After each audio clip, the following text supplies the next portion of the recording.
Mashi TV. Ajatwengme Keminshe.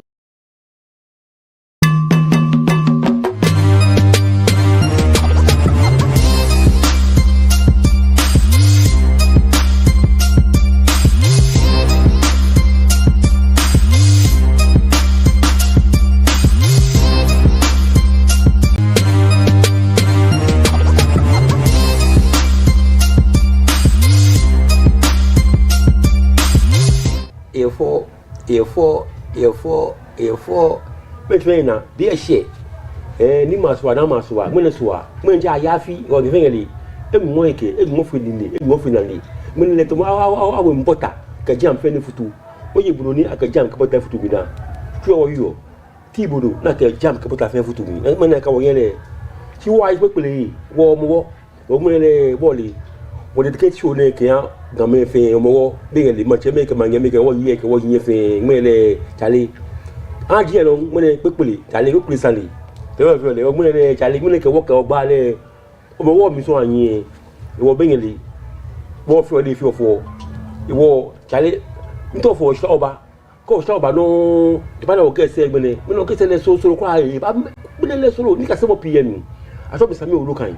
We don't feel that, oh, when Sulufidani, Omtofo, Slauba, Kucha, Tumono. And you the big fight net, they get Sayu, Nike, Sayu, Ombano.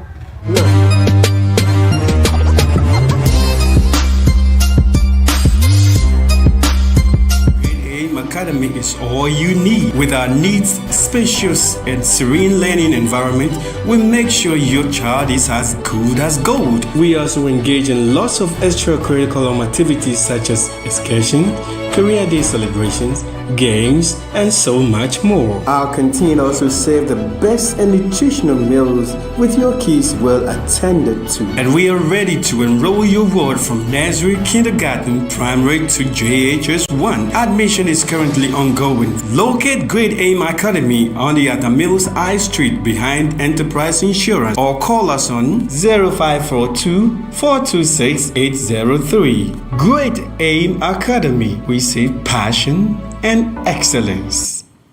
Hello, lovely viewers. You are all welcome on the program Fingerprints.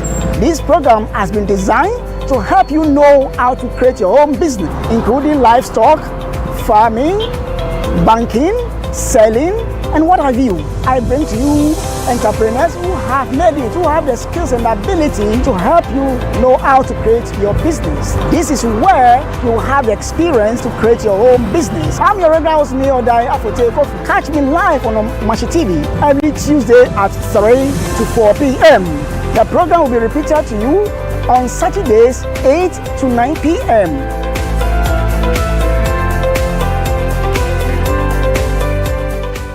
Ghana bi gamanti asia mi bi fe ami penye kemba asaga ni fe hunu o ya he strut ibona fe ni bi ni gba me ana woke amane bo aba fama bi anyi ke amla lo ibona fe na mra akwe ni eyi ebuwa ni anya kesa ni ke chine ni fe o ya e ko me woke akutu nkwaro ma fi assembly members na asandi gba te ofilo ante koke police fui alo o che me ni me ayi abuwa ni onye no kesa na kan ni fe mo ya ora don Inka police fui. Ke wo kwani na agbako ye bi ene. Eke wo saa wo. Eke wa atu. Je ya me pe. Popa wo jin ke popa bibi anokolo ifi akwa.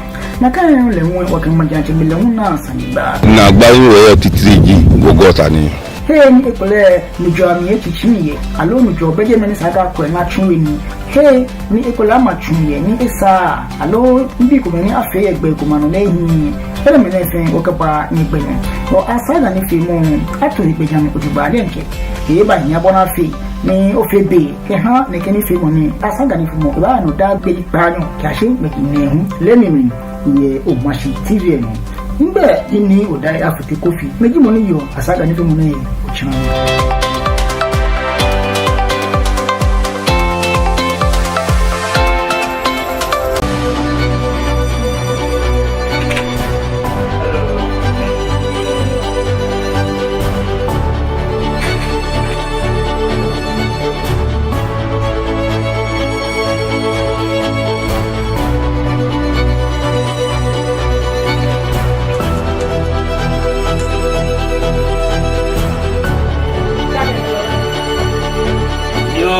le be okay shidali nya na kanye na chijo ko ye bi olulule o machine no ka wa do to me wa bo mi she tamo bono wie ke je ya balake saka fo shike na mo ji money bi ane isake ke na ya machine ka ke no ni ya no fe kuka fe sa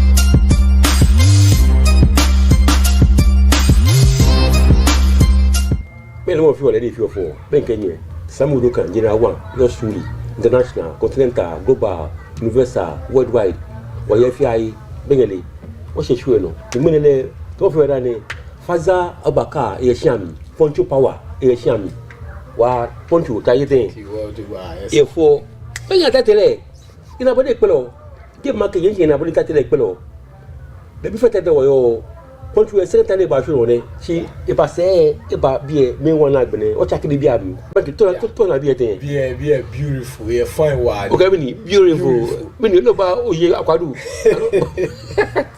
nago ba America be na mi no sure o boys na say you mo na sure o boys na say o ke bie beautiful da wow fine boss you know we so wage ke boss ni bie ko ni okupu fifo yeah one na enya because one need that's it wow poncho e shiami o poncho ba le wa gbasa ni bp te ni bp ya no bp ba no o poncho ba le chale why will bp about le ke the future of the renche be na na abu wetin say na ke shi kan to mo number 2 ke ha game boy ni na mo tatele ABU Monique no me Monique no first African title le nye ABU she for now went to Monique le ameye vacant like a vacant wo Ghana you can face Ghana you can second wo she fi maga menepo ya no look ya le ba no ABU po game boy I tell you number 1 be sure I prefer marketing zango bo kan number 1 una ke o ko ABU ko other one say after e ka yin because if you are making WC 20 that's it wo so for me gba ko ni WC e wa je gba go ko WC che wo France anaboche nto gba mi ko what's happening Faida what's happening I'm na weche I'm miss wo ekole I'm bio she minaga she won solve ni bi come she for now ele won wa danu but she work do no fiano na e wo this week na fe won we be ni ba fe ni won ko me ngba won na ke fight din ke ni bi won ko na kan ni bi fe up to next week o ba na e ni wo dumo do wa o la ke shin we France wa do don she zongo mi ni magbe madina gbe o France fa ni anabuche ye ringe mi anabuche alo bale akwebo anabuche ke je be no last one ye menwe sit match arena sit match ono ko don go March April May June July August 4 months she have fixed net fight school ekole won ko no di no this week na fe won we because fight di come fight be no have fight 20 fight you know only 12 fight you know 20 no ko long September no fight you know that December long fight here in fact miss boa she still yaka she o maintain o standard no ni how is training training ye mi wa dante wa because when no me wa no 23rd ni she tumobeni we wonye ni bi koma e wo e baba no le ko le won ko keji next month wow if I find that miss boa dem she ngona ka she over show no o France woni ameshuo bu ni onokolo na mtolo no we de ko ba ka me pressure now I'm pressure now she no waga cool I'm na ke mi training wa o ka me na ke mi training wa won be I'm feel like kule mo poster ke mi ba mo no she ko ka me na tu wo no ni ma ka me bi e me na ke by next week I will okay fight later ba je wow she ko container se mi ke wa routine se mi ke wa ranking se mi we mko ni o to ke mo ano mko bo ale ko mko abofin kwa lo America kwa lo German kwa lo British ku yeta te ku no to no kala do we target ku among the top ranks kama ko elenye WBO rating say yo okay ekole jemegbeni ekole money nye ka oba na o target di money nye we title e wo to okay yeah yonglo bebe yonglo ni se o ko sa ni se o abi ne ekole me ba la ke shia na mo ju best boxer alo wa do le boxing I caught it. Wow bazooka wow ni o fa se fe no te oni o don't difficult alo no lazy o fa se fe no mi difficult alo told you best fight no best fight Marco Monica no African title yes Uganda go because stubborn ile fe bolo stubborn kayo e wole dojo mo fight ni pade lo egbe wa bomodi ali se bomodi wow mojupa ise ni oba kamba be mi ame obes dish alo obes libi usmuwa hobbies o ba mi obes dish first be ni usmuwa meni e panu alo meni ba kai pa ko do kai ame ni ele mina get jollof ji no ko ni small okay small jollof wa dan je jollof ke tilapia wow jollof ke tilapia di me to oblige je wolu alo ko tilapia musmo ni na moji mi ji o hobby selo whether music entertainment reading what music wa ni obes artist yeah Shatawali. Wow. No, put say Shata. Mo Shata. O se Shata aí. Okay. Motivator. Okay. Me bino official challenges come. No bossing, no start bossing. You have any challenges? Tomo na gba ikomalo ni bi kuma ya do ko bi kuma lo doko. No ele wo alo life ni bi smooth always. Ni bi yeah ni cross. Wow. Ni in your career make me wa bodo do was woni o ha me shout out ko aro.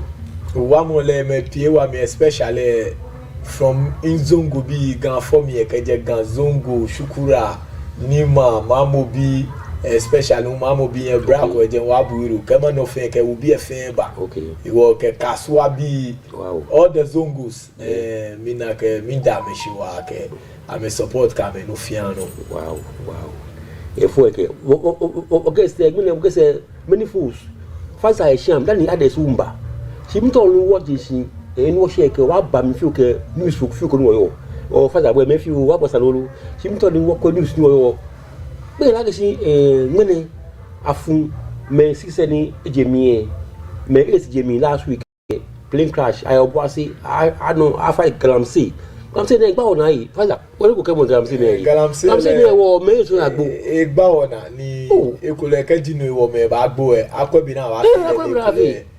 Gbele enye jemi because we need him that's it wonye ne kule mo ko ya fight ni wo fe wo ba je because ya be fight wa me fight ya me ko mo aba mo ka shian ko ni gam se ano alo mali shia mi ti ama fi ko ni wona ni papa ke ikoko ke DBP because am fite shipon am fite nu elo ona nu ala nu kwale wo ye tribute school ni wo ni pe ko ihan yo kwa so le angelist legit long if you're mining mo if you're correct mining nguvu mining legit money here le no if you're NGO na me feel golf can be nto ko tribute ha kan meni ejemi na afọ me ngene nto ko tribute ha angelist tribute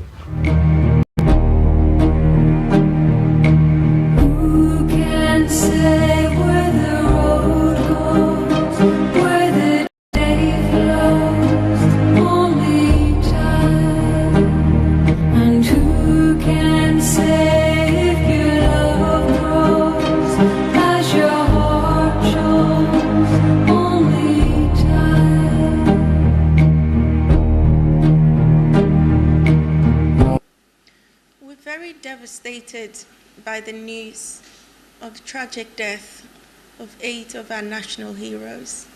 On behalf of Nguvu Mining Limited, I'd like to extend our profound and sincere condolences to the entire nation, but more importantly, to their close families, whose grief I cannot even imagine. I'd like us to take a moment to think about them, to pray with them, but more importantly, to honor these people by showing love and kindness to the families. Let us keep their memories forever alive. Remember that we are here with you in prayer and will continue to pray for God's strength and peace. I'd like to say and pay tribute especially to Dr. Amani Boama, who I met at the International Youth Empowerment Program recently. He was a modest man, a patriotic man, and he helped so many people. It was too modest to even hear them speak of it. May his kind soul rest in peace. Together with all the others, we pray for God's mercy on their souls. Oh, Benjana, the care of Monibama, a bit less Mama is modest and patriotic, Japanese more modest and patriotic. She was only a metemukum. Minaka Muntala, okay, what I tell you, when your preparation, we put no army till it. Oh, lonely, she can't even know Yadawa. A very good man. Inspire more, didn't she? Yeah, more inspiration. It's more humor. Lily, she's more humor. Oh, very nice guy. Oh, Charlie, if you know who she get no swag be any right to say, so you only say, I mean, I lay a read, come a tribute. You go into a way, complain work will be alone. No, they room me, fishes, so swag be.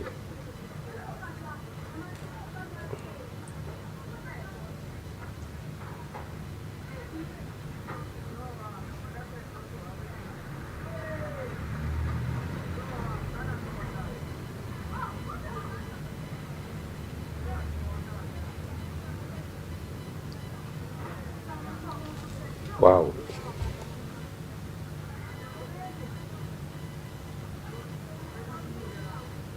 Okay. Thank you, na komle wa so ag bi e sa si bi me fe me e punja GBC Ghana Times I fe I mean therefore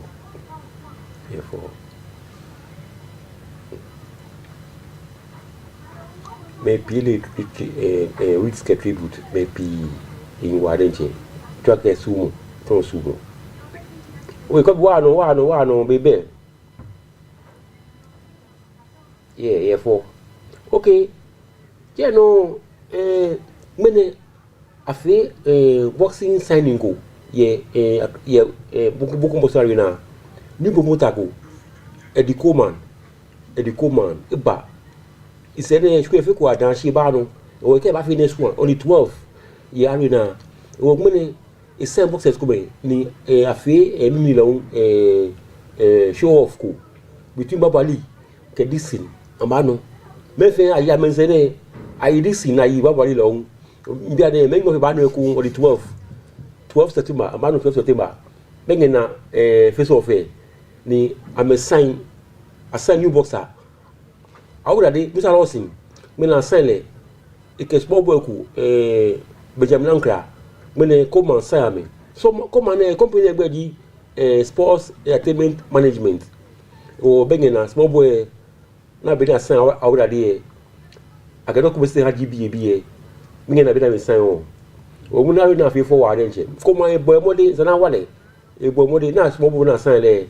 ke apake mami long 13 years actually Benjamin Ankra 13 years e ke to ke business bazano business baz fe be from to de grano long bia ne e to lawo e ke ya yin senate France e to pe ke America long wo e forward nche bengena abobali ke Dixon imba wa pa only 12 ni fight ne aye ada supporting house here no anda ka de mene ba no ku gosh ba no jola ba no wo others ba no ani bila before boxing ele a training ni aba no e fo ke a train aba no no woni won to na faza la un ye bile no one of these is ona le bile no eche 4 months only sa dey fi fast dey ba won fi wow wo je me no i meet mene basi sami ke nyemi shaku same Shakusa me nglet Olympic Games 2020 Tokyo ni opasane san nale we wo pe arena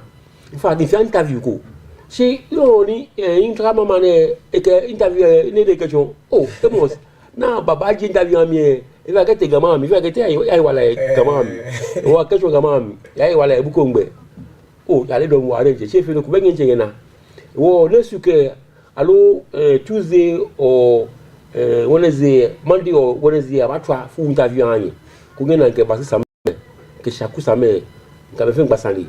Oh, Shaku, Calais will be an alley, don't be see. Can it be pretty alley? Me, then a chance. You know, what at the don't be what at the got opportunities. As she not maintain, because I'm boy, Malo money. She mina kabini ba no mi papo a defend what title okay o kuti say ke no isa ni what take okay because me take about 5 boxes yeah me tete only gotolo yes only take o le po choli ke te yin no le ano ona be me play what say of you o fa wetin say no ko title say WC yeah first IBF no me only when nya IBF that's it IBF they are no WC lo wo e pa yin she dey lose ke wan no ngbe na wa le fe dey lose we feel like she ka Malaysia ale o ya dey male be dey male e ko points e ka sha bo po a ko points am advice about boss ke fi ka ma me amedo shini ama me e sha bo e ko points e wa dent e do di mogo na ke du mo shini o male be no ne ba ma bo e agbo ko hele ye wa da o she ko points e wa dent na ka ile obìnrin we la zo aka shin sani e do kan bi e a she yin too late a she yin won ni e o le le po like a mistake ni ko ma yen we ni she lucky for Samuel Shaku e ke ka chole mini the fast shooter nju oluku sharp shooter e ka le shwe ka di no e bo mo de e boy all the fight is lo enu eche yeah ni wale wa lo enu eche o ne wale wa very true yeah do che ne wale wa okay je no mange mo apo wo ye lo amen ya Poland amano ai vitamin program ko ye Poland nto kwa meti man for training under coach Rashid Williams Egypt liver na ye am bo fini e bonzim ben bonzim am yo am prepare wa nche na ai va die to mo 13 ke coaches okay ye to mo 12 ai vitamin am ya Poland ka fi ana me ya no ko e to mo ye ni am prepare wa to wa o e ke fa ni a no na ba ona some months back I'm a trainer on ka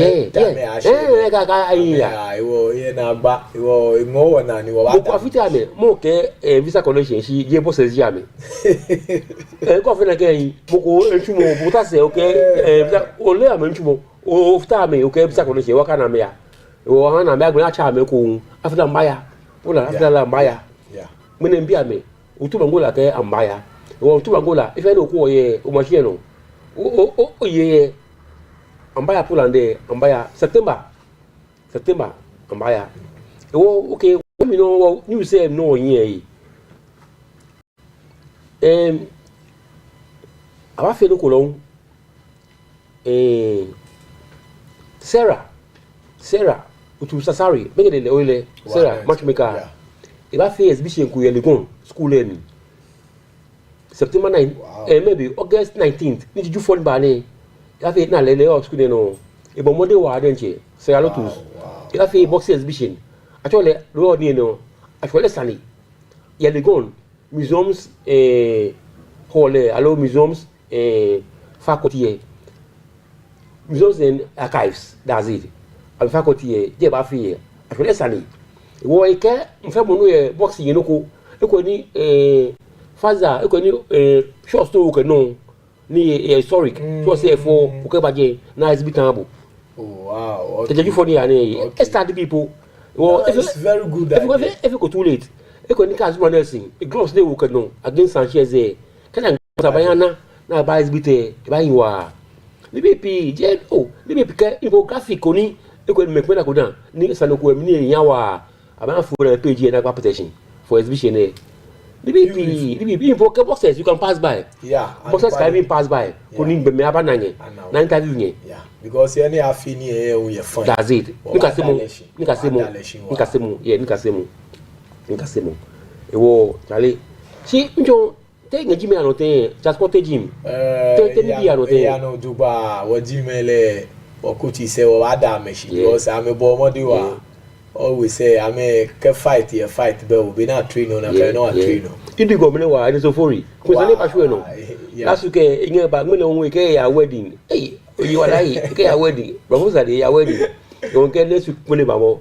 Ewo ke te we shi me ke nya rupe. Ko ni ya wedding ngmele gbe ya wedding eti. Okay. Yeah, no. After just an year, what's the way forward of Ghana Post Authority? What's the way forward? Take the balance. I can see behind the care about form normalization committee. This is umpire. Poka she mine can resign. Continue quick can resign. Only can resign. Ojabano in the second vice Lebatano because first that's a long resign. Rabadu long resign. Yeah. We are be Ojano. I go Zabato president. But Ojai president. She Oja Rene. By on 19th, you phone Bani. Okay, and there what's the way forward? Impo America, she Cabani, about 3 months, 1 American, couldn't come any year, a buying. She felt she a bano because NSA ministry, I'm told I make a man, no man, she committee about me. She a bad move to be bad because I'm care about my boss, or no, because I thought I judge any be, calling me out. Oh, I'm a guy by 3 months' time, I'll be fair. Or a bottle 206 me. Well, boxing be not 3 again. Koni also go to my invite Johnson, but Johnson, secretary. Koni back blami. Ke mene Alex Tawa. Koni am back blami because they were at the last meeting.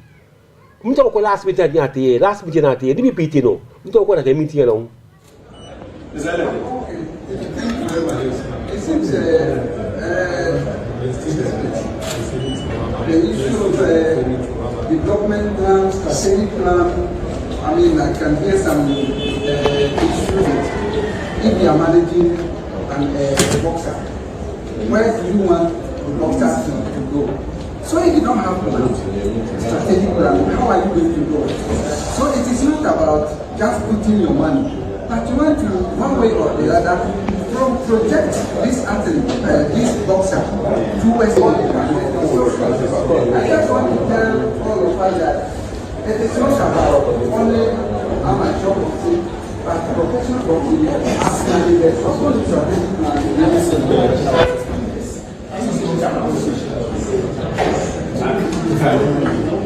Please, what we'll do is that I'm giving everybody 1 minute. So 1, 2, 3 minutes, and we're done. Sure. Okay, let's go. Let's start with Alex. Okay, thing to extraordinary progress to give our board 3 months. As we are waiting and working with you back and forth, we would like to inform you that we'll be pleased that there are 3 months stands whilst we are working on the strategic planning and whatever, so that it will be like on the 19th, then you say, oh, we are mandate is over. That's the only thing I want to say. Second suggestion, I'm sure the documentation would come and then we'll consider it. But I will not take that decision entirely. We need to consider so many factors. And it also, we need to consider that we want a new president to be working backed by all of you. We need to look at all these factors and then quickly move on that process, please. Yeah. There were 2. One more. A strategic plan and the mention of 5 years presupposes that the normalization could be 5 years. No, let's have some clarity. Let's have some clarity on that. Okay, so the normalization is have Congress elections and then we hand over. It could be in a month. It could be done in a month. It could be done in 6 weeks. It could be done in 2 months. It depends on you. DG, it's a 5-year development plan. Yes. Can we implement that within a year? No, okay. Then I see. That's what he's saying. Yes. No, I get what you're saying. Okay, development plan. Yes. But we need you to run with it. So that you do it for the 5 years. Not that the normalization. No. There will be a new president sworn in. Such concept before with football.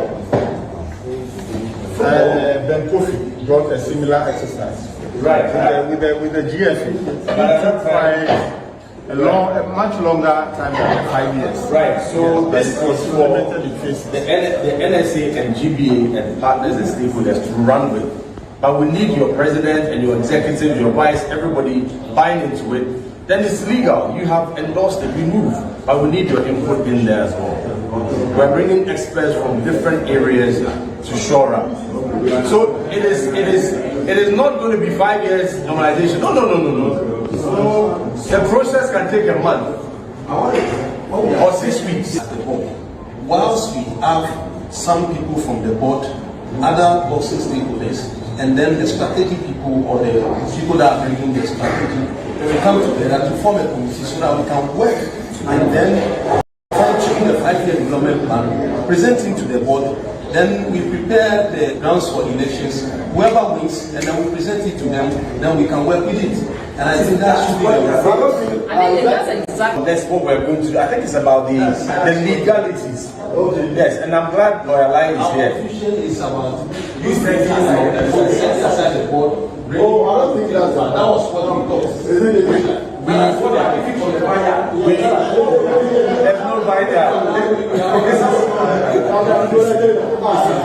It's more or less we are mixing all the boxing, talking about amateur and professional. And the lady said something that the men are not doing it so that I can attract the ladies or the girls to join. And that part, I'm happy the big man is here from the top. The way we treat our boxers if they join the national team, the black boxers, is one of the reasons why other people are not, or the ladies, or even the guys, even to join more there. And it's even giving out because our boxers try to turn professional early because there are no incentives and kind of anything for them.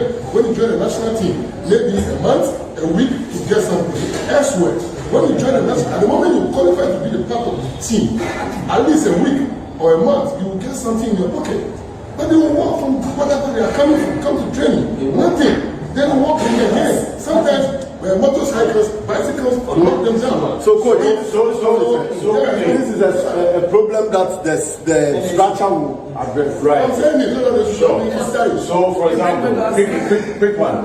For example, the professional boxing, right? There is nothing stopping you from having an officer or a department or a desk liaising with the amateur. You ask of them reports. Likewise, there's nothing stopping amateur from liaising with professional. You are separate, but you work together. I think it's the same as maybe having the Ghana Premier League and then the lower divisions. Just have different structures, but you should work together. I disagree that we should entirely separate and divorce the two. There must be some cohesion. It is your nursery. It's your nursery. You need to grow it and then it will come up. Promotion to professional. So you cannot divorce yourself from the amateurs. It's not possible. We're done. Can you please before you go? Yes. And we granted a 1-month extension. They're asking for 3 months. I'll go and consult. I'm not the type that I'll stand here and what I can guarantee is that, as I said, there are about 3. Wait, please. Wait. Let me express. We have, so Barbara Tamko, you're going to be hearing this and he will report back to the minister, and we'll definitely get feedback. He's heard everything. Thank you very much. Hello.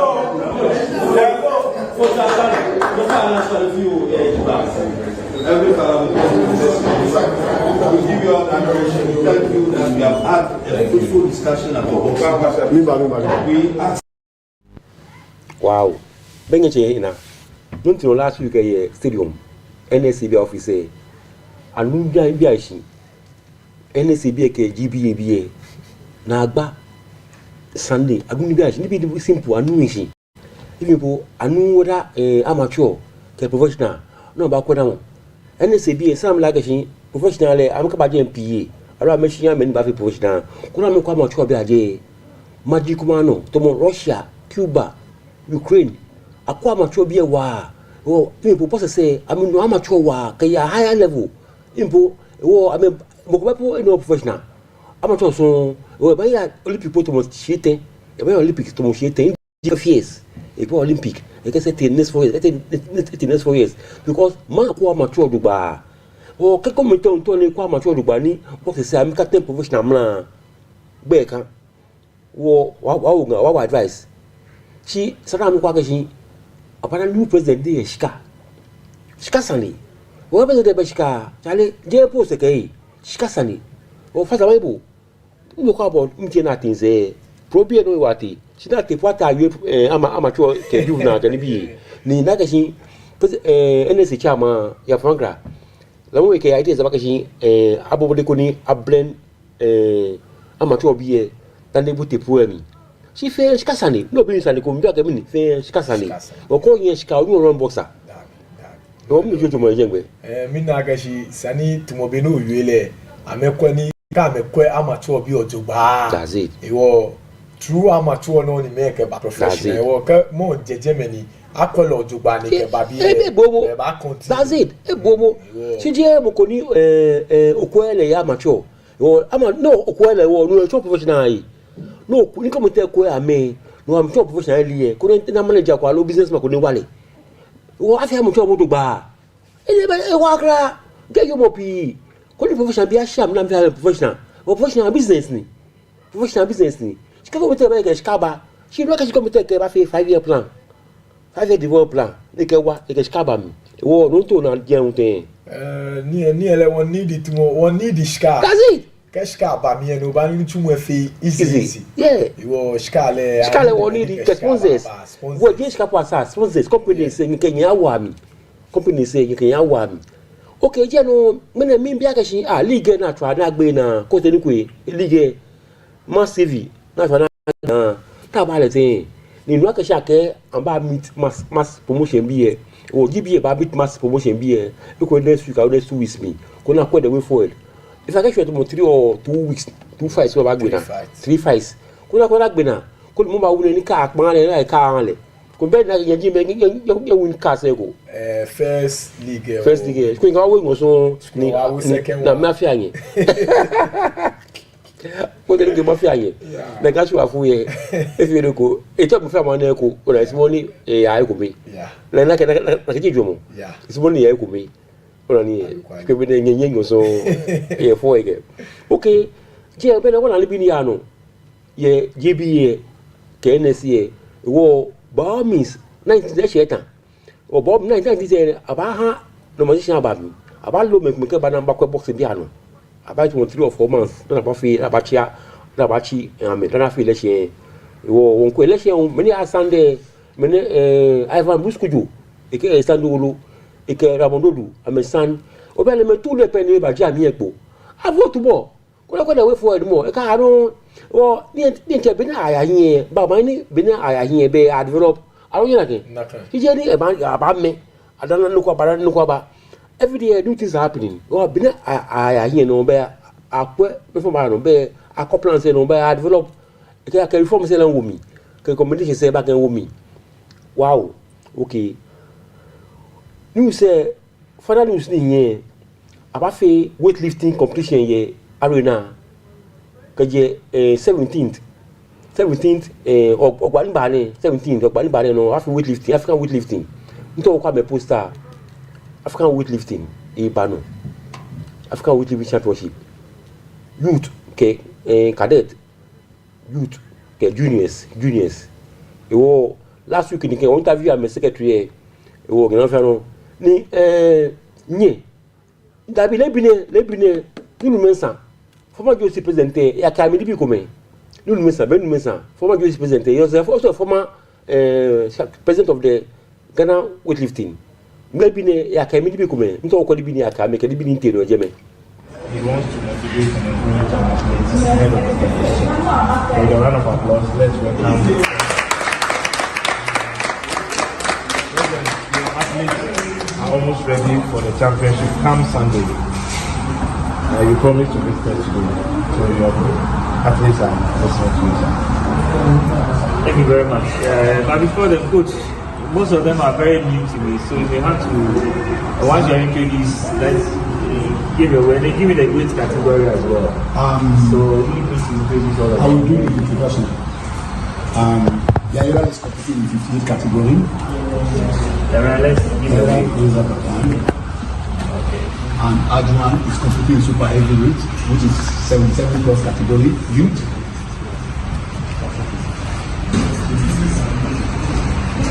What? Adjuan is 86 plus, okay. And also,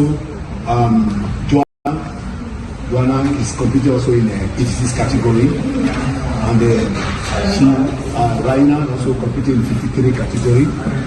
And is Sherifa is also competing in 63 category, and Fusena is competing in 77 category, youth, they are all youth, and my baby 44 category, Aqua is competing in 44 category. Yeah, there's a new, it's just upcoming, it's junior also, his name is Kobina, it's also junior, yeah. And I have Amu junior here. Nidodo Amu is competing in 56 youth category. And I also have Ayote also here. Ayote, I think you know Ayote very well. Yes, very well. It's also competing in junior 79 category. 79 category. I always want the best, but if you are going for the best and don't get the silver medal, maybe we'll say we'll reduce it to $30. So that also comes with some money. But please, shoot for the goal. Shoot for the goal. Okay? And then I'm sure that you will feel not only your family, and the TVs will be there. Look, the motivation for you, the whole of Ghana is watching you. The people from Jamestown, where's Jerry's place? Your local is watching you. So that should be enough motivation to give you to put out your very best.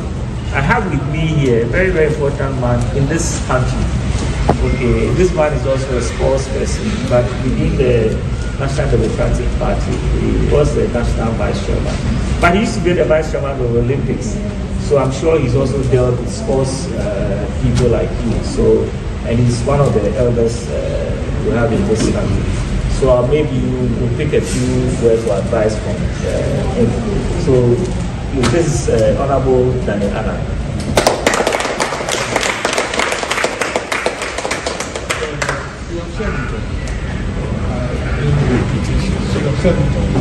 All we do for you is to you don't do for a tournament, you just want to go your focus should be to win the tournament. So I can only encourage you, go and give up your best and like win the goal. Don't think about silver, think about winning gold. And that's all you want. So thank you. So I have something small for you, but at least I know just something to motivate you, just enough for you to go into the tournament, because there's bigger things going to happen. Look, if you win, what I'm telling you to do, after the event, your technical and your president will bring me to my house, we'll have a party, and then we'll do. Thank you. Thank you.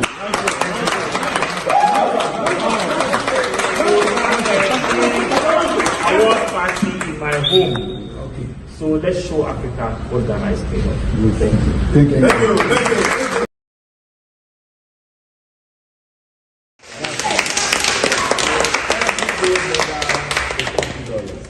So you better start training her, listening to your coaches, and then when you get on the stage, you have to know that this one you will let me go all out. And in weightlifting, one person can win about 60 medals. You know it.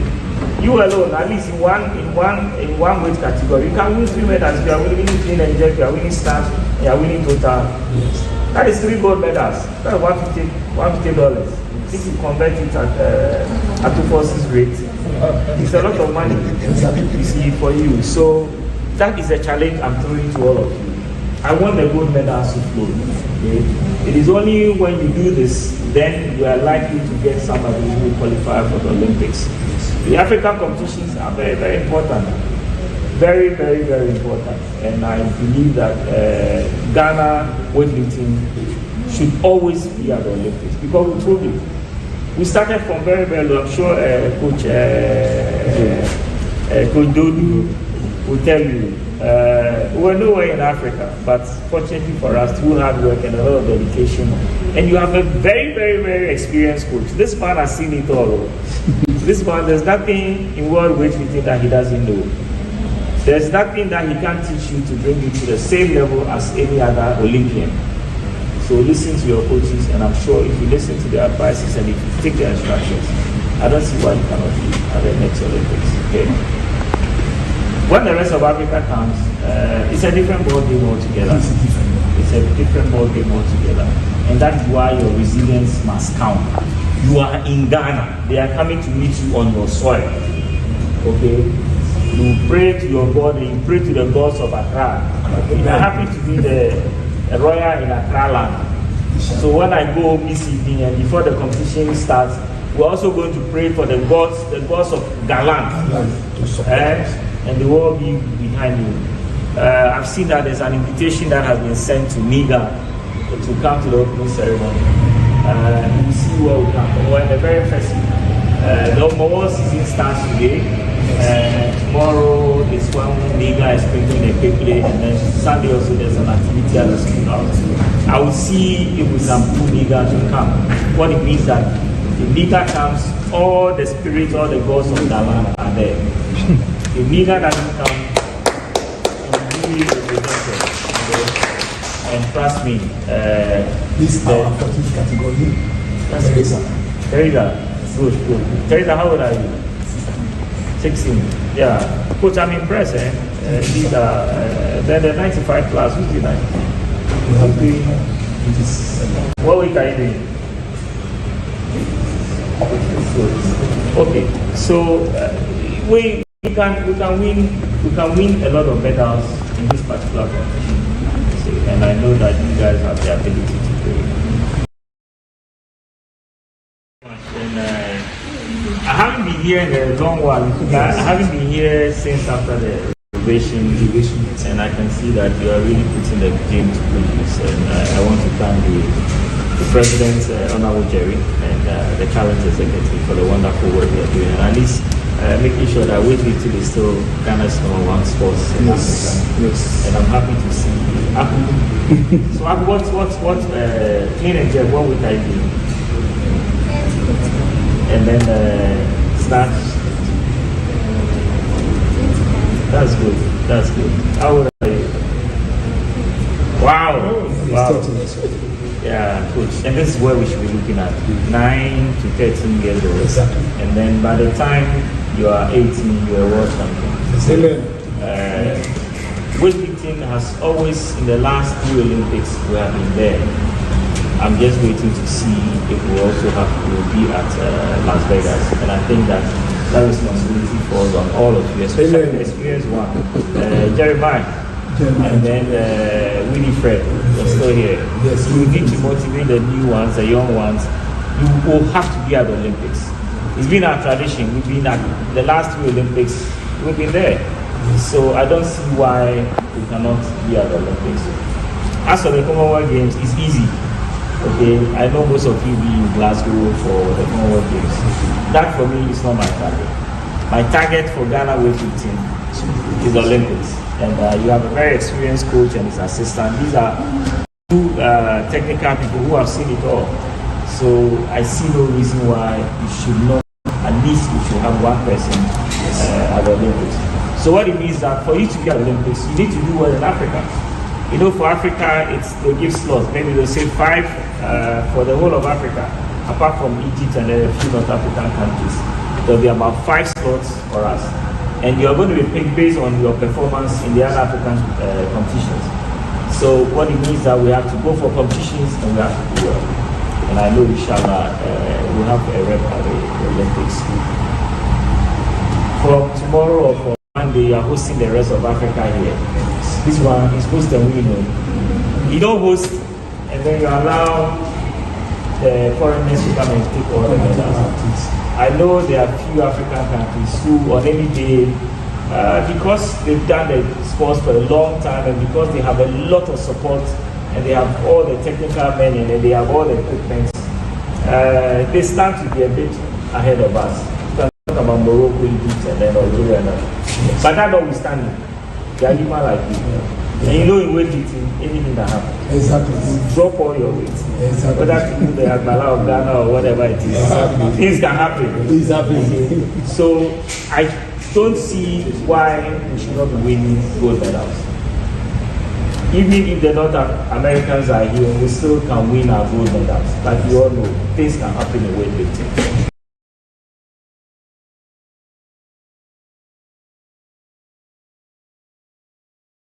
Wow. Thank you. Program ti no ne ngene no afi lebine no ni ame ya ki ame libie nji ben mesa kuma president of the Olympic Committee the no former president of the weightlifting association o ngene lebine no ya kamini bi ne o ko ni motivate me le wa me wale ko ni ka ba tournament nji ogba ni ba na ba start African Junior weightlifting championship 2025 our host Ghana o ke ame host ame win host and win like wonyele ewo host and win but ale se ba sham ewo shi e ko like shi ne a sheje no ne ba sham yi o wa fe mi ku Ghana press conference ni ke best of Bukom wa fe press conference du fon ba ne ye a good box la to ko like poster. Wow, ngena press conference ine sadu mo shibia ya cover mi je fe ba cover ne fefo. Wow. O du phone ba ne wa press conference ne fight temper no. O puta me san. O after that la we di bi pemba no. Be na sha ya fie. O ba fie na yo ko bi baba afie na yo. O ba ye ke programs kuma. O kwa chole wo mane, wa fie Korle Gonno.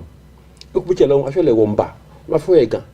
Si womba moni okrezo shami mitoni ne bengenje na womba ne leje ba gba mchowo ni bini baado iwo ya ba shami si dali baba mito faza obosa ne fiu weightlifting biye na me ya aba afefe ngana mini okwa me alo no wa wisha me wa wisha me good luck ni ame abomode because once na me tashin na baba fe no ko ehia sani amenya me awo wins was more win ama wins good baba o ke was solo mo ke onu fia no ba nya me se o ni eke ito na me Olympic Games ko ba Olympic Games next 2028 ya America USA Los Angeles sana me ye ko we ka me win tournament ne la popula me ke ahin e ka me to Olympic Games o mi to for October ka wo flo show ba o ara guest ba on ba no grado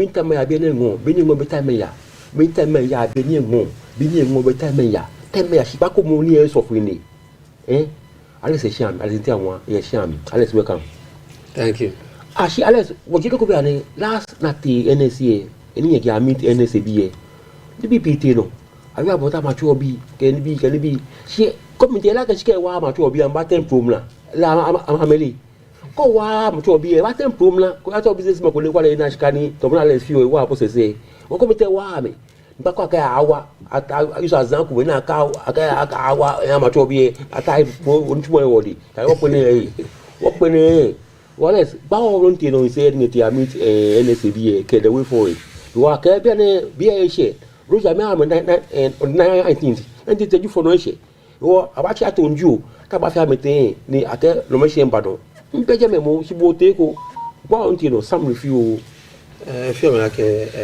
tomo ke National Sports Authority bi national okamepe ni we ni wakamepe ame anu wole yake ame nyegbeji anu to na mento na meke wa boxing ke ha yin no ya shi mumusa wole yake afi committee of inquiry ni akekwe wonyi minu ni Nigeria ni ibagana ni banu ni national igwe kechona kan igbele ese akeba fi committee of inquiry ni minister ifi na kan committee eko na akekwe no ni tino ka gbene bi pe no na ba chuna pa wa ni ake improve boxing ye Ghana fi o me ake ye we mo anything no fi ake recommendations ko me ye ta flat ye ka ke recommendations ye benjo ake no kwamo ni ko ni ekwe megweni ame susumoko na mekeha ni akwena akechu ni shi ye Ghana mlami keji afi committee ko ni na kan committee e recommendations fi o yake ji 100% legal binding ake legally binding mo fengo shi ji no kwa moni na akekwe na ke improve ni keji boxing sanini afi recommendations boxing bi jimeni sanake akama agba isani koni asusu akete ibayalete ele washita moni woke amena sanigba wana ameli ake recommendations iba shi domiye wo na agbani yo jemeji wonyiminu ni ishi nete ne jikote ni ku eja ke wo ye constitution wo rules and regulations ni fiome ake igba fan ismo ni ke ni bi ko mechu ni lo ibalake ni eke woni minu na choice ibalake ni bi mi na akoya na ke ni bi ko me de fi lo dugba no susumo ya ke san ni ko ake normalization ba na ji leje ja ke leji mo ni mo egbe shin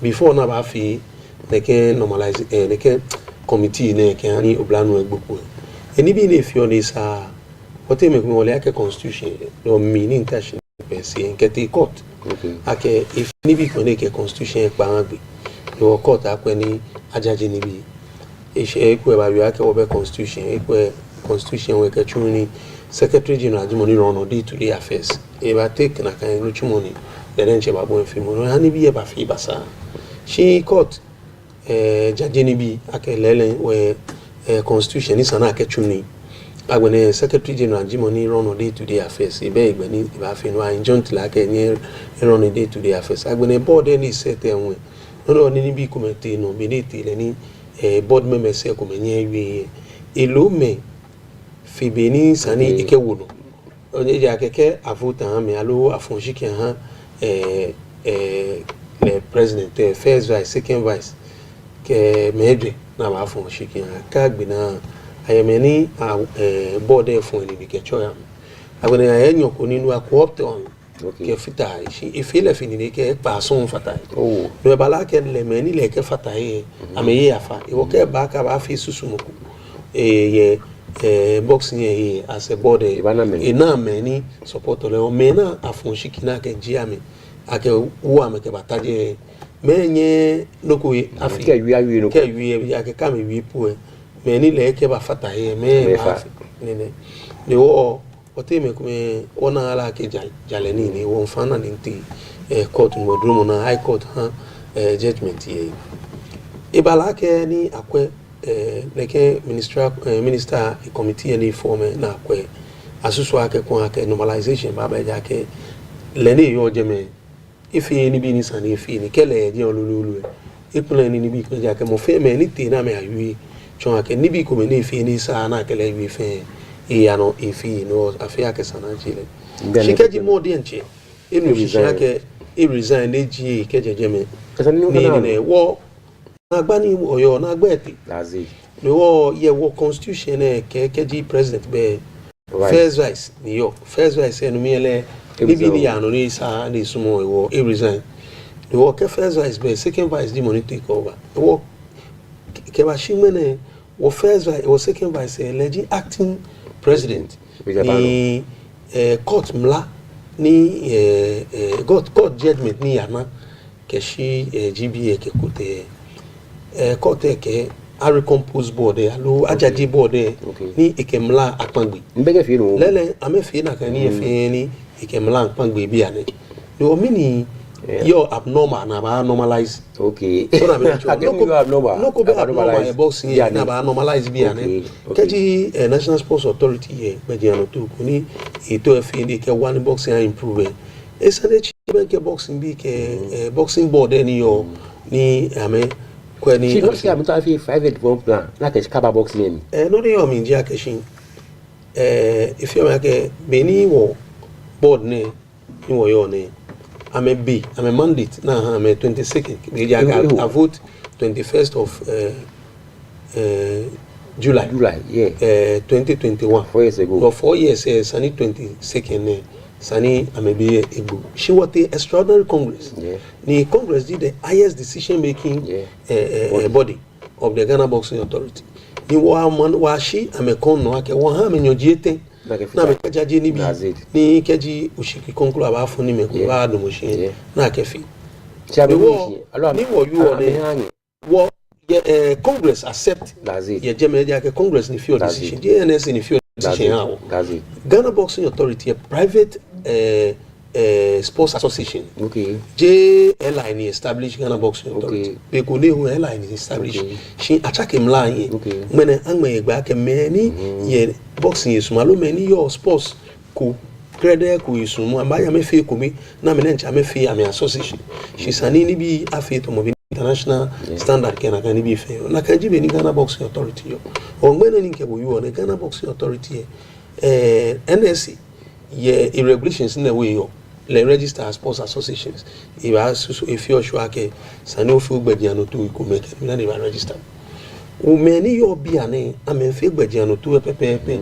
ni sani no fe no ya no to ba wo ka normalization ba what taflache won woman diano yuemo okay ake me ko me ni ame susu na ma me ke ame ichu abawum boxing wo fe wo gbele won amofin mo keji osumoni oba mi alogo boxing no ba ko ya ni oba domoshi ni afon na fon oshiki abo ke afon oshiki abo ni wo fe wo ekole manye ye ese ni bi bayi ke majority fon oshiki abo ni bi ye wo be no ko fe mo sani wo ka wa tun na ka jibe ni ke mo ma ke mla democracy mo ni democracy yo ona bi ni nchon no wo ba ye ba fai osumo ni NSC me ko me ba te NSC se na me to am scheme we into boxing what te me ko me wo life eja ke wo bia wala bo mi bia mi fe wo invest nka be ni nke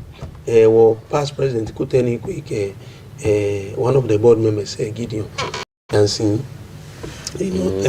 ancien Pia what joy news ni actual sports minister ewie modi akeshi amete me titri BP na me fi sports administrator say je ameji the investors je ameji the actual investors sports wo acknowledge they are investors ni sports wo kaji ya kwesana kwa investors ni na kenkle abakwa athletes alo boxers ame gbediano to kenkle ke ka gbene me ni investor ke wo mi nwa kwa shije moko ni ledenche ta o ledenche egbe de kule ba te moko se wa pa fai what they want me nyojite me nje nyojite ni nyojite ni yoje me age ke kwa mi na me ke jaje ni bi na ke ya elections ni ke bo yo ne ke batangmane wo ke GBA national mo GBA Ghana Boxing Authority bi han wole ake ne ke recommendations ne na ha ke report committee report officially ameni ne sheku eko wow still ke batangmane amewie mu so ake officially ameni ne sheku eko ni recommendations na ha amele ke batangmane yegba eko no ni ne sheku okay ni mi le ni bi ni shi to me ni ko boy no ko hebe ni atemubaje ko ni ofoke ba fi magic me ni yo je me wo acting president bi ale ni ji Rojabando ele ni bi am eye fi eya so 30 years you know boxing me ni ele referee ni judge ni that's it it was swag award eye what title fights can be fair ele rules and regulations say in your boxing no mokoni epo ye nuchumo ngba wo board member nijile head of promotions Alhaji Tofik in boxing me almost 40 years as a promoter nine the promoter ni isheyin ni promote Commonwealth fights ke international titles can be Ghana ni wo kajile we ye board na agbene ke owie recommendations na ke ba ni bi ni yomi 3G safety ke ni the medical protocols one year Dr. Tete Eric Tete le Africa ne le pay money if you ringside ni medicine ni if you no kuna no ekokura be le ye board en agbene wonye lawyer some lie ni le un idaye ni afio boxing ni boxing jinu ni igokumi afio ni le un ye board en no na me ko jime ni ni go to ni world champion trainer ni ike Joseph Agbeko eti ni US ahun ni ele boxing to the highest level echu boxing ke she the highest level ni bi ni yo mi fe ile ni le un board ne no oye Golden Mike le un ye Ghana e promote ko banku ke mensa ni le un che ye boxing e wona me hi akeba ba ni mini magic me be ba ji keji mo ku be special interest ye me o ba pa fai kemo kuntoni enye wonyi alo ke wachu ni okay yaba afi na elections and mo afi campaign ke ba do machine wo vote mo hale wo ba cha wonu chumo eja kan person na agba ni wo yo na agba 80 wona to enjoy bia wo sumo na ke na agba konklo ba ba wo ba pa fa ja ni se ne wote ni wa pe ye wo shina mo na mi me na ba wele ke ba ni ake ameke consultant ni na na agbero ku wa lo mali wo bi mo ji akeshin wo ba pa me fai what the congress here will invite the National Sports Authority here a director general jeme ni wo fi wo move motion here floor ni wo accept ake wo han me ni yo jeme 3 months ni jinyo jiete ni amenje na ke kwegbeji anu to ki next election no ba pa fai ame bomode ni ameni gbeji anu to aya lo that's why nkete mi ti bu yo mo fa wo kaso bi baba o so ba amna do pe do mi alo traffic ni ogan traffic ye gan wa ni ne ye si mi to wo ba lo ko fi o kun mba mo ta ni wo 2025 da mi ka wo ka 2025 womba Accra AMBM toys committee mi toys authority mi then committee mi o fa ni gba wa about number no Ghana womba Accra Street Art Festival ji wo festival wa lo afiyeli ko ni wo ke boa many blofuko ake artist artist so it's an art festival yes it's an art festival street art festival about drone bi egbe no drone bi agbe art it comes in it comes in different forms mokone ko le fio installation ko fio sculpture ni ishoni mokone drone ni mokone ne lekegbe me na fe won boa me na me ba pe Accra ni ji wo high street abachi 22nd blooming cry this month ne next week Friday abachi street ke je gbeke ke ya ke ohun achi cry ke ogba won achi cry for 3 days for 3 days so ale gbeke mi cry traffic eji ma mi cry na ni abachi hani meni ho ni nke meni chu ati ni bi fe ba me na ajo sada mejo isroto Ghana bi ni yo abluchi ke blofu me ke men soto ni jo isroto na ba pe ye jeme afine abaishka no ni o mi ja ke shin is free to the public yake is open for mo femo ke okwe ye high street no wanye no ba wa fi musical concert ke enyo cultural display ke folk songs ke na kan bi fe ma fi ne wo tini wo ko di akeshin aloyi choni wo ko di koliko koliko e ji gadangbe wi mo ni chon ake puppet puppet ji beni wodra ko na aka akeshin ni bi ni akepan ifi ni ke akula ya ni fi otomo ami life ami kegba anyo akegba asan alo akechon ni do chon ake no fe no na fi o keji ofona ni papa e bi ni sami be no ta oni oji wo se o ala mi enu no waji wa ta shi fulu to mo woni mi nu na ni professor ni eto echo world champion e wo yes e ja ke be na aka to 4 o'clock enye wo e ja ke gbe ake be ne mo kun training ko sande ya ju fu no ngene keji oye ni bi no ta no chu wo se mi na bo sa ni training ya training mi ke ko sani o fa ko na je training wo bada youth ministry of youth development and empowerment obada me sheja ke ame support ni fe mo ne ame ke health screening mba health screening ke blood donation mba won ba festival aba fi e mancha gbona park e no ame ba kwa me ke ni bi ngbe ni bi sort na ba kwa me agbona ba ja chu fun ke ni me ni ba ji lawon aba kwa amero energy no ko ni won ba fa ke mo fe mo efe no yo obomode no ba obada losi eba obada me shi ke ame losi the ray ginger ke losi the ray bitter say obada me shi ja ke ame jime ni ame ka me kon ewo shi wada eme shi ya ke keji ha bu permit yen loku of tourism authority ke ministry of tourism fe wada me shi ke wo ga traditional council wo ga man check e won chi fe wanda mo fe mo shi ke hani ne agbede wo che nu mu kole ji mo kole kon ye ni ne shi ni gon ti un le un ni fi won ne mi no energy wo wi mo fi won wo ke ama bi akeke so wa o ke ogba ni ba ne ni di 22nd 23rd 24 ni fi mo le ba jin shi ke 19 for ba fi press conference ye mi ko no ya bi atami ke je no se o ba fi sanigba ke han ichoni wo ko ke han afine to se won o ba fi baaju ni cleansing time o ba fi nu agbeni adisan tamon bi fe lo bi ni sami e maba o ni ko le chi ni ko le ju fo lo ni ko ma lu ogbola ni bi mi wojo mi fe be kenye zayu binta mi abi enyo be ni ngo beta me ya faza o abeku Zero Flash champion promoter. Yes, Zero Flash. Last edition, Ibachomi. What about street boxing?